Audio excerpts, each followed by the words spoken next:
بسم اللہ الرحمن الرحیم، السلام علیکم ورحمۃ اللہ وبرکاتہ۔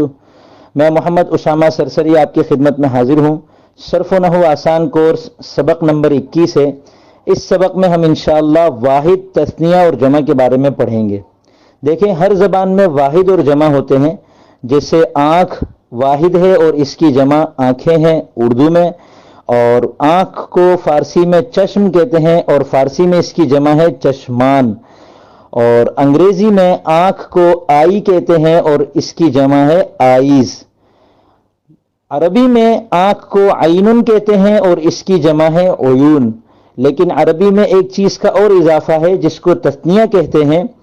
عینن ایک آنکھ، عینانی دو آنکھیں، اور اعین دو سے زیادہ آنکھیں۔ ٹھیک ہے، پھر عربی میں جو جمع ہے اس کے اندر دو مزید درجے ہیں۔ 3 سے لے کر 10 تک کی آنکھوں کو اعین کہتے ہیں اور 10 سے زیادہ آنکھوں کو عیون کہتے ہیں۔ تو اس فرق کے اعتبار سے اس جمع کا نام عربی میں جمع قلت اور جمع کثرت ہے۔ تو اب واحد اور جمع کے الفاظ کو پہچاننے کا کیا طریقہ ہے؟ اس کا کوئی طریقہ نہیں ہے سوائے اس کے کہ ہم ایک ایک لفظ میں غور کرتے جائیں کہ کتاب واحد ہے، کتب جمع ہے، رسول واحد ہے، رسل جمع ہے، عالم واحد ہے، علماء جمع ہے، کریم واحد ہے، کرام جمع ہے۔ ٹھیک ہے، البتہ تثنیہ ایک ایسی چیز ہے عربی میں جو ہم کسی بھی لفظ کی بنا سکتے ہیں۔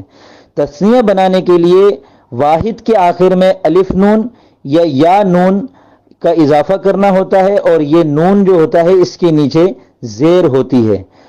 کتابن ایک کتاب، کتابانی دو کتابیں، کتابینی دو کتابیں۔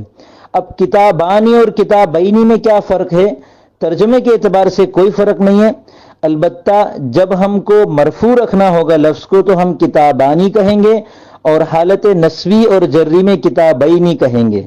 اب مرفوع اور منصوب اور مجرور یا حالت رفعی، حالت نسبی، حالت جری کیا ہے، یہ انشاءاللہ ہم مرفوعات، منصوبات اور مجرورات کے سبق میں تفصیل کے ساتھ پڑھ لیں گے۔ پھر لفظ اگر واحد ہے تو اس کی جمع کیسے بنتی ہے؟ تو جمع کے اعتبار سے دو تقسیمیں ہیں عربی میں۔ ایک تقسیم لفظ کے اعتبار سے ہے کہ کسی واحد کو اس کا وزن خراب کیے بغیر محض کچھ حروف کا اضافہ کر کے جمع بنا لی جائے تو اس کو جمع سالم کہتے ہیں، کیونکہ اس میں واحد کا وزن سالم رہتا ہے، سلامت رہتا ہے۔ کیسے؟ جیسے مسلمن ایک مسلمان کو کہتے ہیں، اس کے آخر میں واو نون کا اضافہ کریں تو یہ بنے گا مسلمون، یا نون کا اضافہ کریں تو یہ بنے گا مسلمین، یا الف اور تا کا اضافہ کریں تو یہ بنے گا مسلماتن۔ مسلمون اور مسلمین یہ جمع مذکر ہیں، یعنی کئی سارے مسلمان مرد، اور مسلماتن یہ جمع مؤنث ہے، یعنی کئی ساری مسلمان عورتیں۔ تو یہ مسلم واحد کا وزن برقرار رکھتے ہوئے ہم نے اس کے آخر میں واو نون یا الف اور تا کا اضافہ کر کے جمع سالم بنا لی، تو اس کو کہتے ہیں جمع سالم۔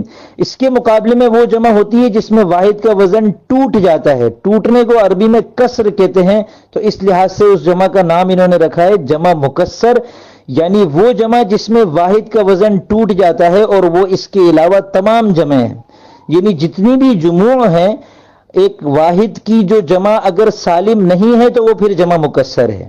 ٹھیک ہے، جیسے کتاب کی جمع کتب، رسول کی جمع رسل۔ اب جمع کی دوسری تقسیم کون سی ہے؟ تعداد کے اعتبار سے اگر 3 سے لے کر 10 تک کی تعداد مراد ہو تو اس کو جمع قلت کہتے ہیں، اور 10 سے زیادہ کی تعداد مراد ہو تو اس کو جمع کثرت کہتے ہیں۔ جمع قلت کے عربی زبان میں کل 6 وزن ہیں: افعال، افعل، افعلہ اور فعلہ۔ افعال جیسے اقوال، افعال، اعمال۔ افعل جیسے رجل کی جمع ارجل، عین کی جمع اعین، بحر کی جمع ابحر۔